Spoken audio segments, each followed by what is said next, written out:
पहला काम इस चक्रव्यूह ने क्या किया? जो हिंदुस्तान को रोजगार देते हैं, स्मॉल एंड मीडियम बिजनेसेस हैं, जो करोड़ों युवाओं को रोजगार देते थे, उन पर इस चक्रव्यूह ने आक्रमण किया। कैसे किया? नोटबंदी, जीएसटी और टैक्स टेररिज्म। आप लोग आतंकवाद की बात करते हो, पूरे देश में अगर कोई भी व्यक्ति छोटा बिजनेस चलाता है तो रात को उसको फोन कॉल आता है इनकम टैक्स डिपार्टमेंट से, जीएसटी से, और टैक्स टेररिज्म का वो शिकार बनता है।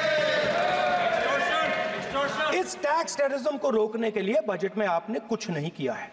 तो टैक्स टेररिज्म के कारण और ये जो आपकी नीतियां हैं, जो आपने कोविड के समय बड़े बिजनेसेस की मदद की और जो स्मॉल एंड मीडियम बिजनेसेस थे उनको खत्म किया, उसके कारण आज हिंदुस्तान के युवाओं को रोजगार नहीं मिल सकता है।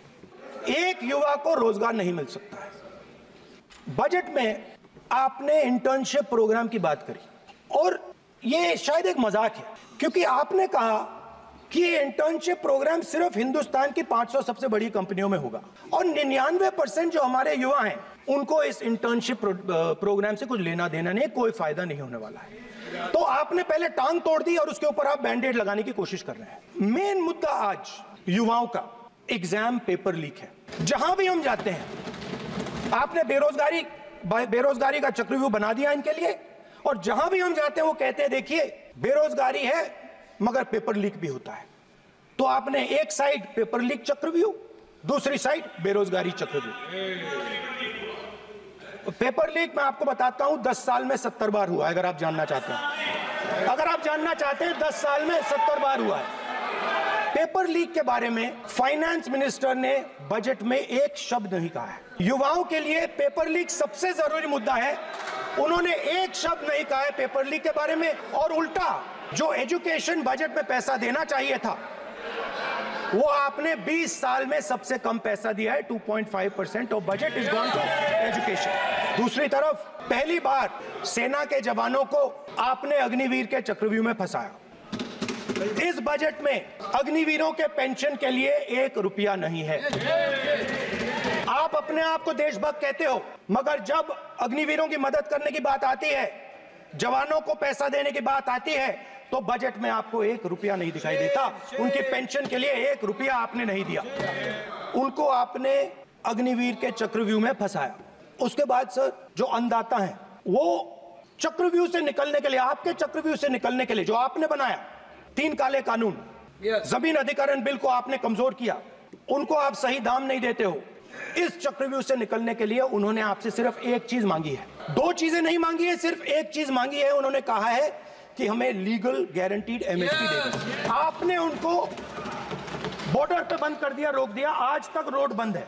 आप उनसे बात करने को तैयार नहीं है। वो यहाँ आए, मुझसे मिलने आए, आप उनको अंदर नहीं आने दे रहे थे। तो मैं आपको फैक्ट बताता हूँ, फिर आप मुझे करेक्ट कर दीजिए। स्पीकर सर, हुआ क्या वहां पे? सर मुझसे मिलने एक फार्मर का डेलीगेशन आया, मुझे बताया गया कि फार्मर के डेलीगेशन को अंदर नहीं आने देंगे। फैक्ट यह है कि जब मैं मीडिया के साथ वहां गया तब दरवाजे पार्लियामेंट के, संसद के उनके लिए खुले, उससे पहले वो बंद थे। ठीक है, और ये आप उनसे भी पूछ लीजिए सर। हमारा एक्सपेक्टेशन था कि जो अन्नदाता है, जो सरकार से सिर्फ एक चीज मांग रहा है, लीगल गारंटीड एमएसपी, ये इतना बड़ा काम नहीं है। हमें लगता था कि अगर सरकार बजट में इसका प्रोविजन कर देती तो जो हमारे किसान हैं, जो चक्रव्यूह में, आपके चक्रव्यूह में फंसे हैं, वो निकल पाते। ये हमारी थिंकिंग थी, मगर आपने नहीं किया। तो मैं यहाँ इंडिया गठबंधन के तरफ से गारंटी देता हूँ कि हम ये काम करके दिखा देंगे। मैं हिंदुस्तान के सब किसानों से कहना चाहता हूँ, गारंटीड लीगल एमएसपी हम इस सदन में पास करके आपको देंगे। सर मिडिल क्लास जो है वो शायद इस बजट से पहले प्रधानमंत्री को सपोर्ट करता था। जब प्रधानमंत्री ने कोविड के समय उनसे थाली बजवाई थी तो उन्होंने दबा कर थाली बजाई, धड़ धड़ धड़ धड़ धड़ थाली बजा बजाई। हमें अजीब लगा, मगर प्रधानमंत्री ने मिडिल क्लास को ऑर्डर दिया तो मिडिल क्लास ने थाली बजाई। उसके बाद प्रधानमंत्री ने उसी मिडिल क्लास से कहा मोबाइल फोन की लाइट जलाओ, और मोबाइल फोन की लाइट जली। अब इस बजट में आपने उसी मिडिल क्लास के एक छुरा पीठ में मारा, दूसरा छुरा छाती में, एक इधर मारा और एक इधर मारा। इंडेक्सेशन जो आपने कैंसिल की वो पीठ में छुरा था, और जो कैपिटल गेन्स टैक्स आपने बढ़ाया, वो छाती में चुभा। आपने long term capital gains tax को 10% से 12.5% किया, यहां छुरी मारी, और शॉर्ट टर्म को 15 से 20% छुरी मारी। दुख की बात है, मगर इसमें एक इंडिया गठबंधन के लिए एक हिडन बेनिफिट है। मिडिल क्लास अब आपको छोड़ने जा रही है और इस साइड आ रही है। तो मेरा कहना है, जहां भी आपको मौका मिलता है आप चक्रव्यूह बना देते हो। एक चांस मिलता है आप चक्रव्यूह बना देते हो, हम चक्रव्यूह तोड़ने का काम करते हैं। हमारे बजट में किसान का कर्जा माफ हुआ, चक्रव्यूह तोड़ा। मनरेगा हुआ, चक्रव्यूह तोड़ा। तो हम चक्रव्यूह तोड़ने का काम करते हैं, आप चक्रव्यूह बनाने का काम करते हो। आप चाहते हो कि हिंदुस्तान छोटे छोटे छोटे छोटे छोटे खांचों में रहे, हिंदुस्तान के गरीब लोग सपना ना देख पाए, सिर्फ अदानी और अंबानी। अरे सर, मैं सर कैसे बोलूं सर? सर तो सर मैं फिर मैं सर 3 और 4 कह देता हूं उनको, 3 और 4, ठीक है सर। ये जो 2 लोग हैं सर, ये हिंदुस्तान के इंफ्रास्ट्रक्चर को, बिजनेस को कंट्रोल करते हैं सर। इनके पास एयरपोर्ट है, टेलीकॉम का सिस्टम है, अब पोर्ट्स हैं, अब रेलवेज में जा रहे हैं सर। इनके पास हिंदुस्तान के धन की मोनोपोली है। तो सर मैं समझ नहीं पा रहा हूं इनके बारे में मैं इंडिकेट कैसे करूं। इनके बारे में बोलना तो पड़ेगा सर। अगर आप हमें कहो कि इन दोनों के बारे में आप बोल ही नहीं सकते तो वो तो हमारे लिए एक्सेप्टेबल ही नहीं है सर, हमें तो बोलना है। अब आप चाहते हो कि नाम ना ले तो कोई और सिस्टम दे दीजिए हमें। A1 और A2 की रक्षा करनी है, मैं समझता हूँ, नो प्रॉब्लम। वो सर ऊपर से ऑर्डर आया है सर, ऊपर से ऑर्डर आया है सर, मैं समझता हूँ, मैं इस पर कोई टिप्पणी नहीं करूंगा। देश में तकरीबन 73% दलित, आदिवासी और पिछड़े वर्ग के लोग हैं, और ये हिंदुस्तान की मेन शक्ति है, स्ट्रेंथ है। और सच्चाई है कि इनको कहीं भी जगह नहीं मिलती है। इनको बिजनेस में जगह नहीं मिलती है, इनको कॉर्पोरेट इंडिया में जगह नहीं मिलती है, इनको सरकारों में जगह नहीं मिलती है। ये देखिए सर, प्लीज, ये देखिए सर, तो मुझे ये करना है सर, वो देखो आ गई।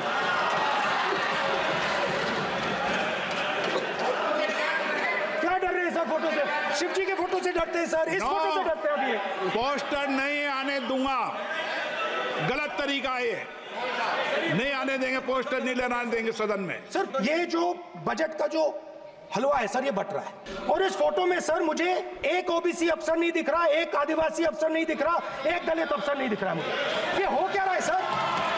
सर देश का हलवा बट रहा है सर, और इसमें 73% का एक है ही नहीं सर। ये आप लोग हलवा खा रहे हो और बाकी देश को हलवा मिल ही नहीं रहा है। 20 अफसरों ने हिंदुस्तान का बजट तैयार किया है, मतलब हिंदुस्तान का जो हलवा है 20 लोगों ने बांटने का काम किया है। अब स्पीकर सर, उन 20 लोगों में से 90% लोगों में से 90% लोगों में से सिर्फ 2 हैं, एक माइनॉरिटी और एक ओबीसी। और इस फोटो में एक भी नहीं है, मतलब फोटो में आपने पीछे कर दिया। फोटो में तो आने नहीं दिया आपने, कोई नहीं आ सकता। और मैं चाहता था कि बजट में जाति जनगणना की बात उठे, जो पूरा देश चाहता है। 90% हिंदुस्तान जाति, 95% जाति जनगणना चाहता है। कौन चाहते हैं? दलित चाहते हैं, आदिवासी चाहते हैं, पिछड़ा वर्ग चाहता है, गरीब जनरल कास्ट के लोग चाहते हैं, माइनॉरिटी चाहते हैं, सब चाहते हैं, क्योंकि सब लोगों को यह पता लगाना है कि हमारी भागीदारी कितनी है, हमारी हिस्सेदारी कितनी है। मगर सर मैं देख रहा हूं सर, सरकार हलवा बांटती जाती है, और बांटता कौन है? वही 2-3% लोग, और बंटता किसको है? वही 2-3% लोग। और बाकी हिंदुस्तान, 90% हिंदुस्तान देख। फाइनेंस मिनिस्टर मुस्कुरा रही हैं, कमाल की बात है। ये हंसने की चीज नहीं है मैडम, ये हंसने की बात नहीं है, ये जाति जनगणना है, ये जाति जनगणना है। इससे देश बदल जाएगा। जो पद्मव्यूह वाले हैं, उसको चक्रव्यूह को पद्मव्यूह भी कहा जाता है सर। जो पद्मव्यूह वाले हैं इनको गलतफहमी है, ये सोचते हैं कि देश के युवा, देश के पिछड़े लोग अभिमन्यु हैं। देश के पिछड़े लोग अभिमन्यु नहीं है, अर्जुन है। और वो जो आपका चक्रव्यूह है उसको फोड़ के फेंक देंगे, फेंकने वाले हैं। पहला कदम इंडिया गठबंधन ने ले लिया, आपके प्रधानमंत्री की कॉन्फिडेंस को हमने उड़ा दिया। मतलब आपके प्रधानमंत्री भाषण में आ ही नहीं पा रहे, और मैं आपको एडवांस में बता देता हूं, मेरे भाषण में कभी नहीं आएंगे। तो जो पद्मवी वाले लोग हैं सर, जो कमल फॉर्मेशन वाले लोग हैं, उनको हिंदुस्तान का नेचर नहीं समझ आया। हिंसा, नफरत हिंदुस्तान का नेचर नहीं है, चक्रव्यूह हिंदुस्तान का नेचर नहीं है। हिंदुस्तान का नेचर अलग है। हिंदुस्तान के नेचर के बारे में अब मैं आपको बनाना चाहता हूं। हर धर्म में चक्रव्यूह के खिलाफ फॉर्मेशन होता है, हर धर्म में। माननीय सदस्य, आप जानते हो हिंदू धर्म में चक्रव्यूह का ऑपोजिट क्या होता है, जानते हो आप चेयर को एड्रेस। मैं बताता हूं सर। शिव की बारात होती है सर, शिव की बारात में कोई भी आ सकता है, किसी भी धर्म का कोई भी व्यक्ति आ सकता है, बारात में आ सकता है, नाच सकता है, गा सकता है, अपना सपना देख सकता है। गुरु नानक जी, सिखों की बात करी जाए तो सेवा करने से किसी को नहीं रोका जा सकता है, लंगर से किसी को बाहर नहीं फेंका जा सकता है। सर, इस्लाम में कोई भी मस्जिद में आ सकता है, चर्च में कोई भी घुस सकता है, संघा में कोई भी आ सकता है सर, मगर इनके चक्रव्यूह में सिर्फ 6 लोग हैं सर। तो ये लड़ाई शिव की बारात और चक्रव्यूह के बीच में है। हम चक्रव्यूह तोड़ने का काम करते हैं। मनरेगा, हरी क्रांति, आजादी, कॉन्स्टिट्यूशन, ये चक्रव्यूह को तोड़ने के काम है। इससे देश में खुशी आती है, डर मिटता है, कॉन्फिडेंस आती है। आप पद्मव्यूह चक्रव्यूह बनाने का काम करते हो। चक्रव्यूह शिव की बारात को हरा ही नहीं सकता है। आप अपने इतिहास को देखिए, आप अपने आप को हिंदू कहते हो, आप हिंदू कहते हो, आप हिंदू धर्म को समझते नहीं हो, आप चक्रव्यूह बनाने वाले लोग हो। तो अंत में मैं ये कहना चाहता हूं, कुछ महीने पहले सर, मैं जो आपने चक्रव्यूह स्पीकर सर, जो चक्रव्यूह बनाए गए हैं, ये राम जी की एक्टिंग कर रहे हो। नहीं, कोई अपमान नहीं किया, मैंने कोई अपमान नहीं किया, मैं कर नहीं सकता कभी, जिंदगी भर मरने तक मैं अपमान नहीं कर सकता। क्या बात कर रहे हो आप, क्या बात कर रहे हो सर?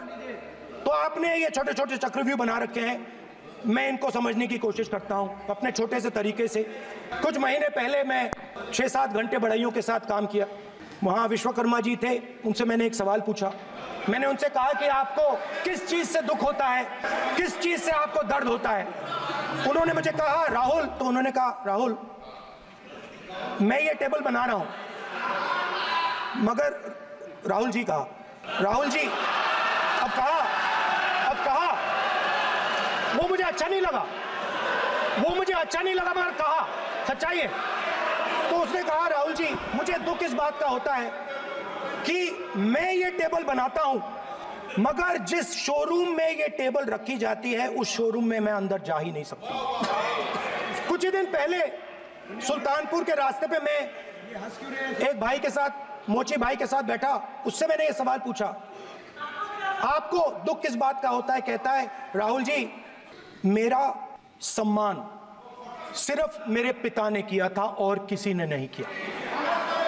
तो मेरा कहना है सर, ये जो आपने चक्रव्यूह बनाया है, इस चक्रव्यूह से करोड़ों लोगों को नुकसान हो रहा है, दर्द पहुंच रहा है, और हम इस चक्रव्यूह को तोड़ने जा रहे हैं। और तोड़ने का सबसे बड़ा तरीका, जिससे आप लोग डरते हो, कांपते हो, वो है जाति जनगणना। और जैसे मैंने कहा था कि इंडिया गठबंधन गारंटीड लीगल एमएसपी इस सदन में पास करेगी, वैसे ही मैं कह रहा हूं, आपको अच्छा लगे ना लगे, जाति जनगणना इस हाउस में, इस सदन में पास करके हम आपको दिखाएंगे।